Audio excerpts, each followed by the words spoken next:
नमस्कार बच्चों, आज मैं आया हूँ आपके सामने एक नई वीडियो लेक्चर में जो कि है applications of Gauss theorem part 2। इससे पहले वाले वीडियो लेक्चर में मैंने एक्सप्लेन किया था एप्लीकेशंस ऑफ गॉस लॉ में intensity of electric field due to a plane sheet. आज के इस वीडियो लेक्चर में हम लोग गॉस थ्योरम के नए एप्लीकेशन को स्टडी करेंगे जो कि है Coulomb's law with the help of Gauss theorem. यानी मैंने आपको पहले भी पढ़ा चुका हूँ कूलम्ब्स लॉ के बारे में। आज मैं आपको ये बताऊंगा कि कूलम्ब लॉ को गॉस थ्योरम की हेल्प से कैसे ड्राइव किया जाता है। तो देखिए, मैंने आपको जब कूलम्ब्स लॉ एक्सप्लेन किया था तब मैंने आपको बताया था कि कूलम्ब्स लॉ में हमेशा टू चार्जेस की बात करते हैं। एक चार्ज होता है Q1, दूसरा चार्ज होता है Q2 और दोनों चार्जेस को r डिस्टेंस पर प्लेस करते हैं।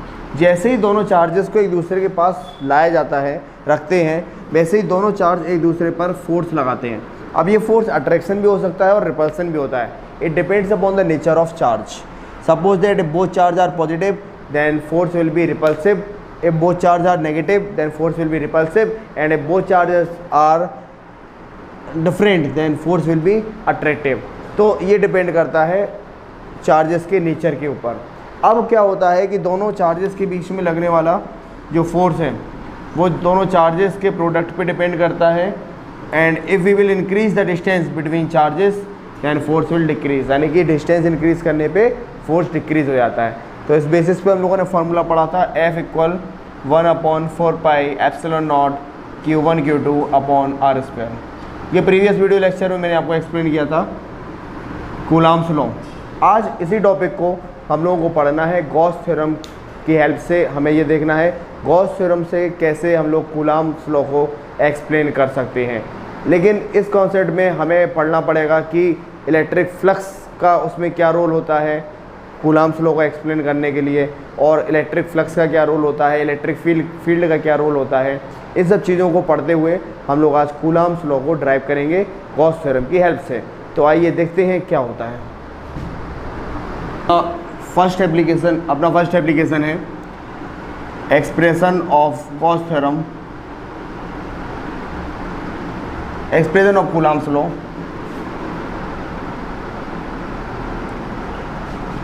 By using Gauss theorem.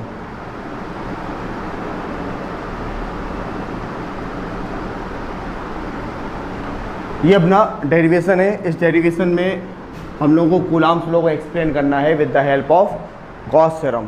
अब जब गॉस थ्योरम की बात कर रहे हैं तो हम लोगों को गॉसियन सरफेस भी ड्रॉ करना पड़ेगा, इलेक्ट्रिक फ्लक्स को भी एक्सप्लेन करना पड़ेगा और इलेक्ट्रिक फील्ड को भी एक्सप्लेन करना पड़ेगा। वन बाय वन हम तीनों को एक्सप्लेन करेंगे और तीनों को एक्सप्लेन करके हम लोग कूलम्ब्स लॉ को ड्राइव करेंगे।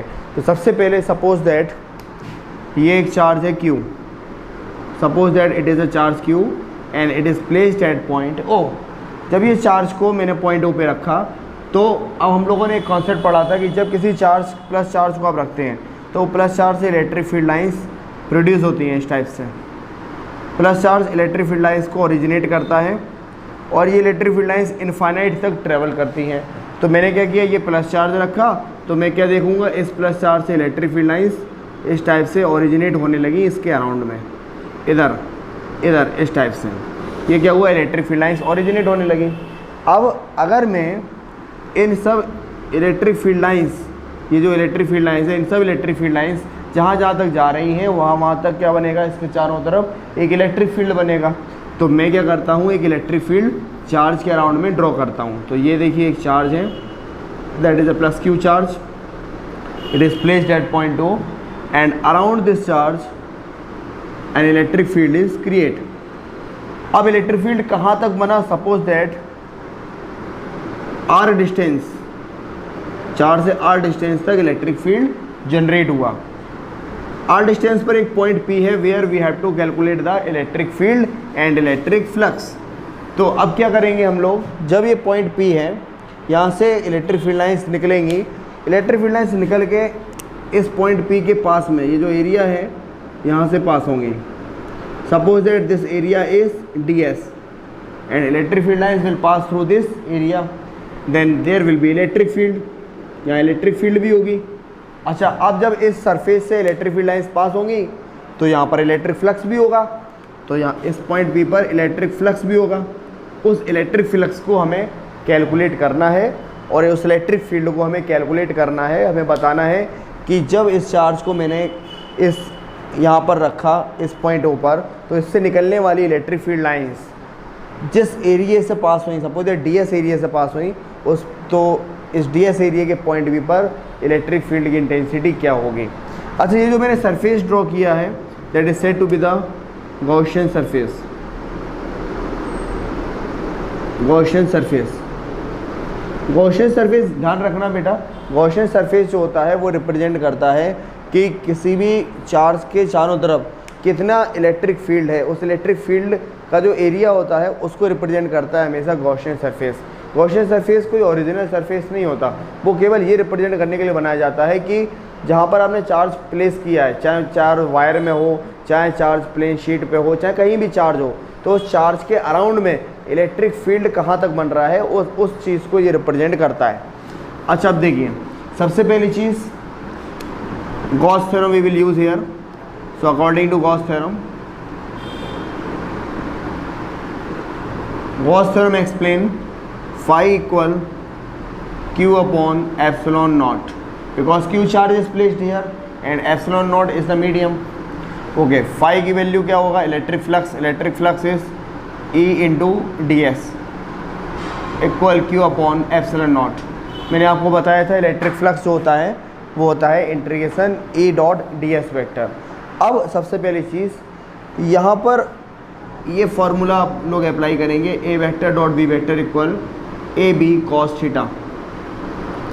यहाँ पर है E vector dot D S vector, then there will be E D S cos theta equal Q upon epsilon naught.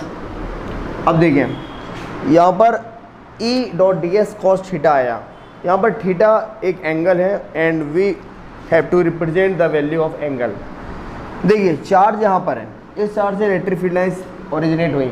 अब इलेक्ट्रिक फील्ड लाइन्स इधर से निकलेंगी, इस सरफेस से पास होंगी, ये सरफेस है, इस सरफेस से इलेक्ट्रिक फील्ड लाइन्स पास हो रही हैं और इलेक्ट्रिक फील्ड दोनों के बीच का एंगल इस यहाँ पर जो होगा वो जीरो होगा, थीटा विल बी जीरो, क्योंकि इलेक्ट्रिक फील्ड की डायरेक्शन भी इधर है और इलेक्ट्रिक फील्ड पे जो जिस सरफेस पे बना है उसकी डायरेक्शन भी इधर है, इसलिए थीटा की वैल्यू जीरो होगी। Then we will put here integration E D S cos zero equal Q upon epsilon naught. Cos zero value is 1, then it will be integration D S equal Q upon epsilon naught. Okay, अब सबसे पहली चीज़ D S is the surface area of this electric field. ये electric field around बन रही है, यानी कि ये स्फेरिकल है शेप में, तो यहाँ पर स्फीयर का जो सरफेस एरिया होता है 4 पाई आर स्क्वायर होता है।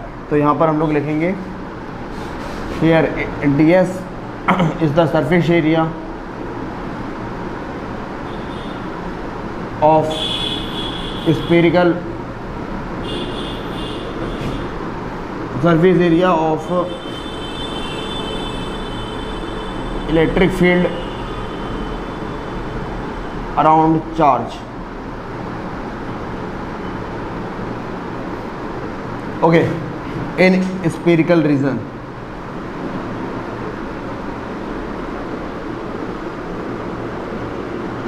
तो देखिए, सो स्फीयर का एरिया आपको पता है, it is 4 pi r square, it will be 4 pi r square equal q upon epsilon naught. Then electric field will be 1 upon 4 pi epsilon naught and q upon r square. It is the electric field.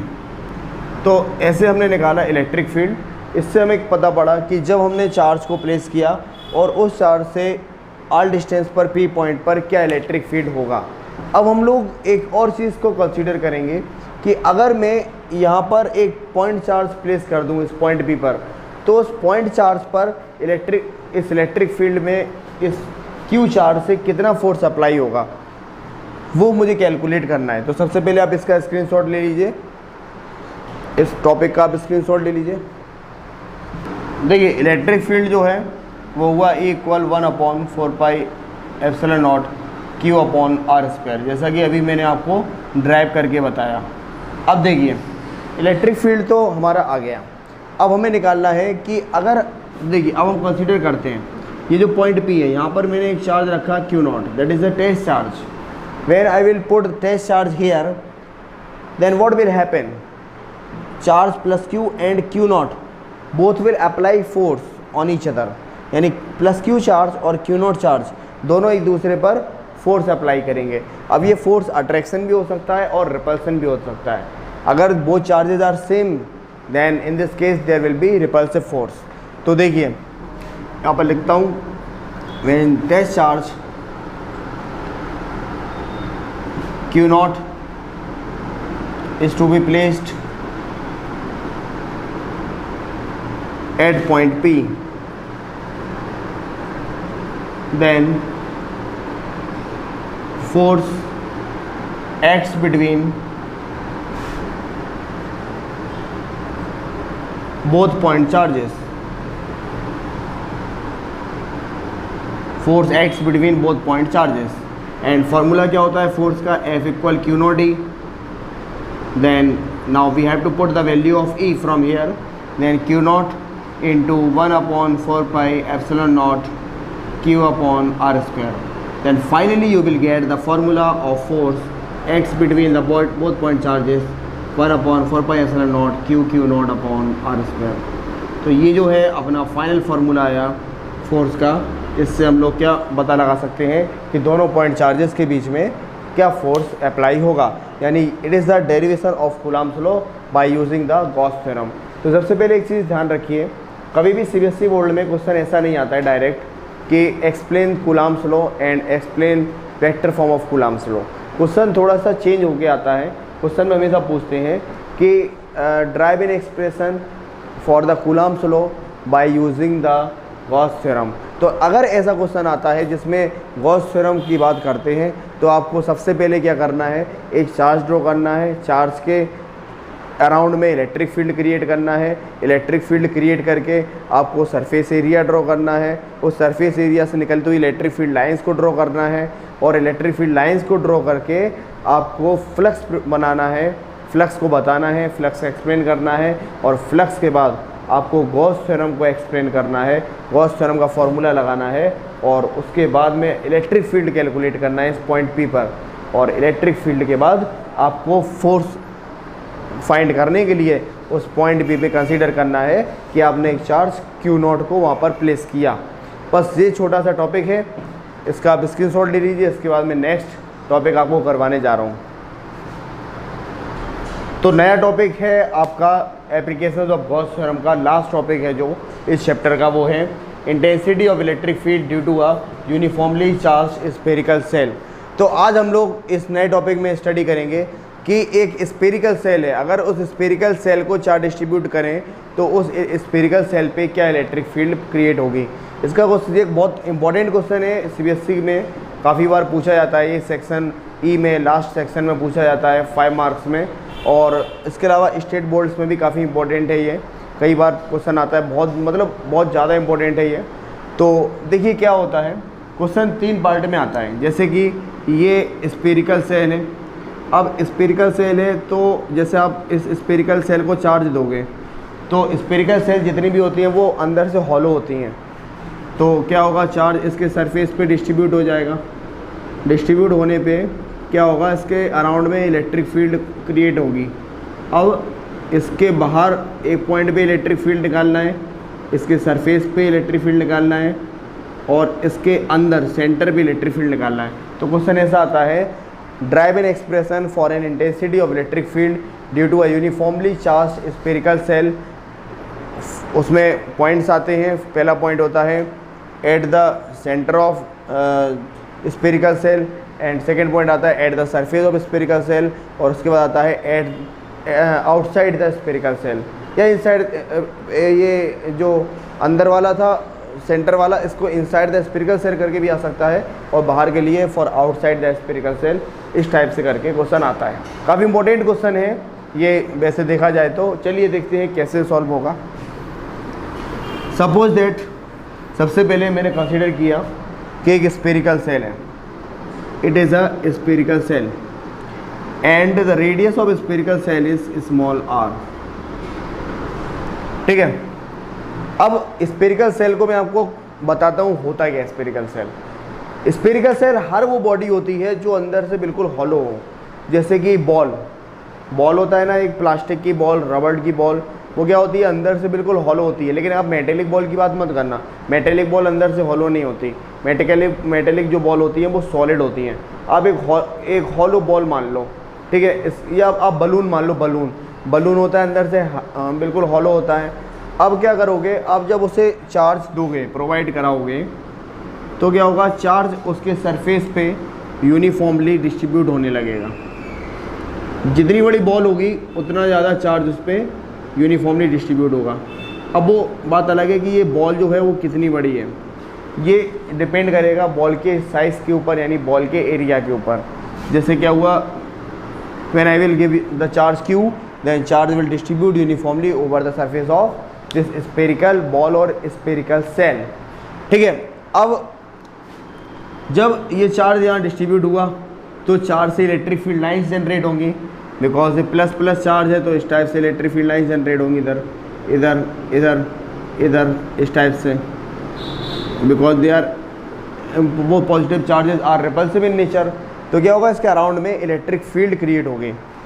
Suppose that it is the electric field around the spherical shell, it is the electric field, it is the uniform electric field around the spherical cell.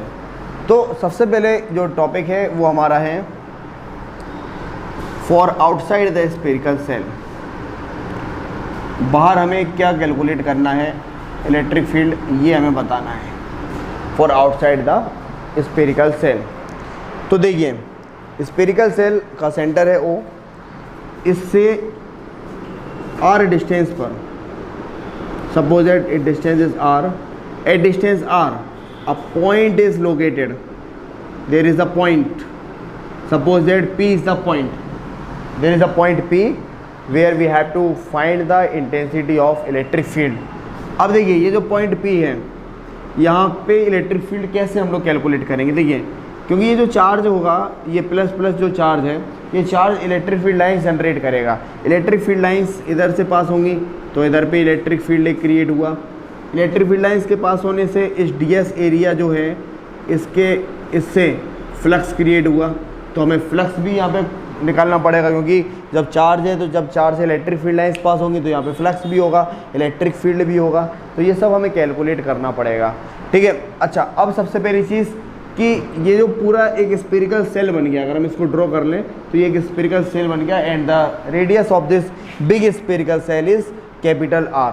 अब देखिए, ये जो spherical shell है, ये मतलब छोटे छोटे ds पार्टों से मिलकर बना हुआ है ना। इधर भी ds होगा, इधर भी ds, इधर भी ds, इधर भी ds, इधर भी ds, सब तरफ ds छोटे छोटे पार्ट होंगे। इन सभी पार्टों को मिला दिया जाए तो एक बिग स्फेरिकल सेल हम लोगों के लिए ड्रॉ हो जाएगा। अब हमें बताना है कि इस स्फेरिकल सेल से ऊपर, मतलब इसके सेंटर से कैपिटल R डिस्टेंस पे एक पॉइंट P है बाहर, उस पॉइंट पे इलेक्ट्रिक फील्ड हमें मेज़र करना है।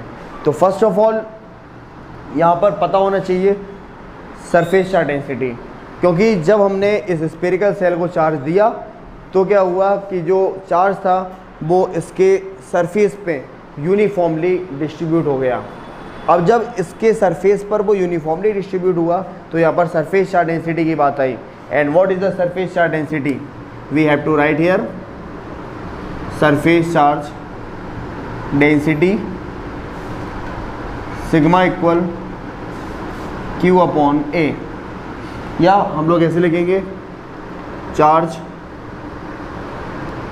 On, total charge on spherical cell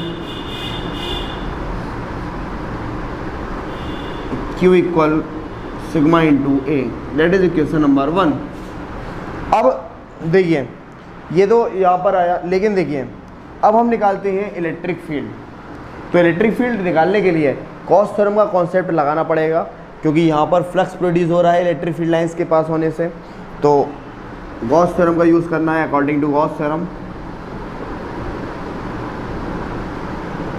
Gauss theorem क्या होता है, phi equal Q upon epsilon naught, flux flux की वैल्यू होती है, आपको कई बार बताया, integration A dot D S vector equal Q upon epsilon naught, ये इसकी वैल्यू होती है। यहाँ पर फॉर्मूला फिर से आया, integration A vector dot D S vector. मैंने आपको बताया है जब ऐसा कभी फॉर्मूला आ जाए तो ये वाला फॉर्मूला हम लोग लगाएंगे, A vector dot B vector बराबर होता है ए वी कॉस थीटा।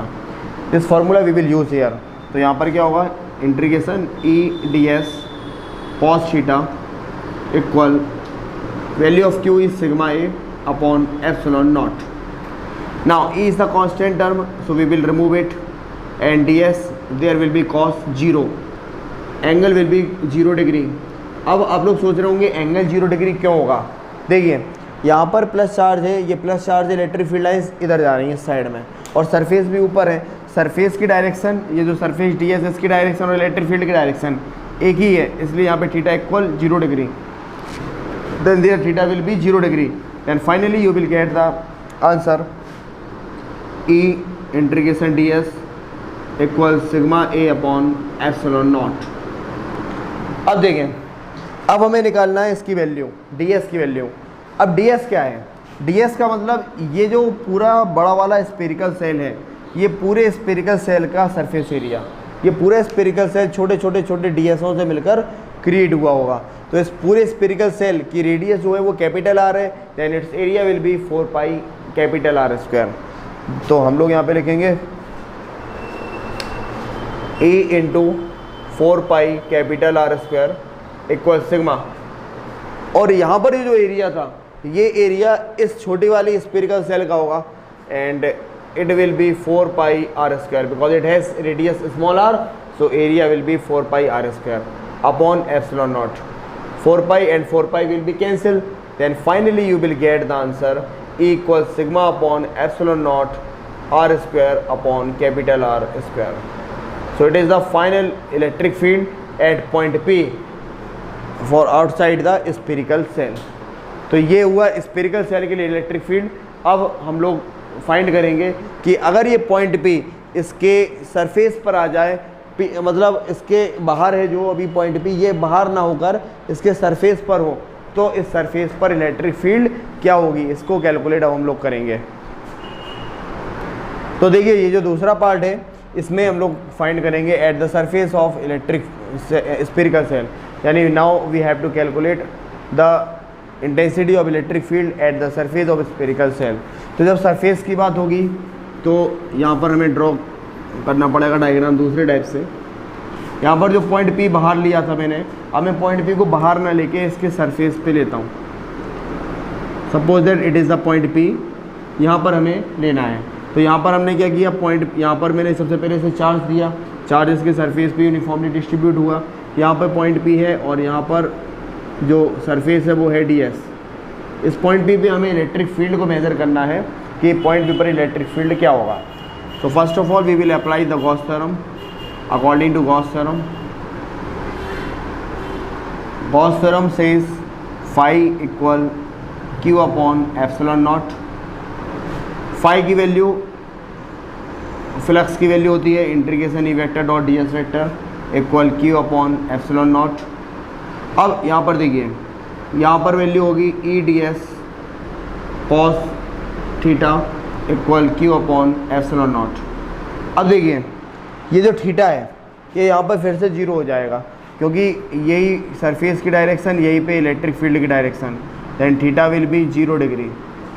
ठीक है, डायरेक्शन सेम होने की वजह से।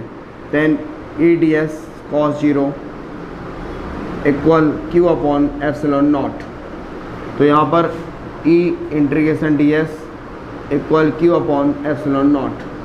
अब यहाँ आया इंटीग्रेशन डी एस यानी कि इस पूरे का एरिया, इस पूरे स्फेरिकल सेल का एरिया। तो यहाँ पर हम लोग लिखेंगे integration D S equal area of spherical shell. Radius of spherical shell is small r, then ये जो कैपिटल आर होगा इसको भी हमें स्मॉल आर करना पड़ेगा, ये डिस्टेंस भी स्मॉल आर हो जाएगी। Then in this case the area will be 4 pi small r square. तो इससे हम लोगों का जो इलेक्ट्रिक फील्ड है वो देखिए क्या होगा, यहाँ इलेक्ट्रिक फील्ड जब निकालेंगे तो होगा E into 4 pi r square equal Q upon epsilon naught. then finally we will get the electric field E equal 1 upon 4 pi epsilon naught q upon r square. It is the electric field at the surface of spherical cell. तो spherical cell पे ये electric field अपनी आ गई। अब हम लोग calculate करते हैं कि इस स्फेरिकल सेल के अंदर अगर किसी कोई पॉइंट लिया जाए तो उस अंदर इलेक्ट्रिक फील्ड क्या होगा पढ़ना है। The intensity of electric field at any point for inside the spherical shell. तो अब हमें क्या करना है, इस स्फेरिकल सेल के अंदर कोई एक पॉइंट लेना है और उस पॉइंट पी पर हमें क्या करना है कि इंटेंसिटी ऑफ इलेक्ट्रिक फील्ड को डिटरमाइन करना है। तो इसके लिए ये डायग्राम नहीं होगा, डायग्राम चेंज होगा। तो देखिए, suppose that it is a spherical shell, when I will give charge to this spherical cell, then charge will distribute over its surface. Charge will not go inside, charge will distribute over its surface. So uniformly charge is distributed, यानी एक जैसा charge distribute हो गया। Suppose that O is the center of spherical cell and it is a distance r. It is the radius. अब हमें क्या करना है कि हमने एक पॉइंट पी लिया यहाँ पर, सॉरी एक काम करो, इसको रफ कर दो, इसके सेंटर से यहाँ पर एक पॉइंट पी ले लो एट आर डिस्टेंस पे। अब इस पी पॉइंट पे हमें कैलकुलेट करना है इलेक्ट्रिक फील्ड। तो देखिए, सबसे पहली चीज़, जब अब कोई भी स्फेरिकल सेल की आप जब बात करो, कोई भी स्फेरिकल सेल हो, बलून हो, बॉल हो, जो अंदर से हॉलो हो, जब हम उसको चार्ज देंगे तो चार्ज उसके सरफेस पे डिस्ट्रीब्यूट हो जाएगा, क्योंकि चार्ज जो होता है वो मेटेलिक सरफेस जो होता है उस पर डिस्ट्रीब्यूट होता है, ना कि अंदर। तो अंदर जब चार्ज जाएगा ही नहीं तो पी पॉइंट पर जो इलेक्ट्रिक फील्ड होगा वो जीरो होगा। इसको हम लोग गॉस थ्योरम से भी प्रूव करके देख सकते हैं।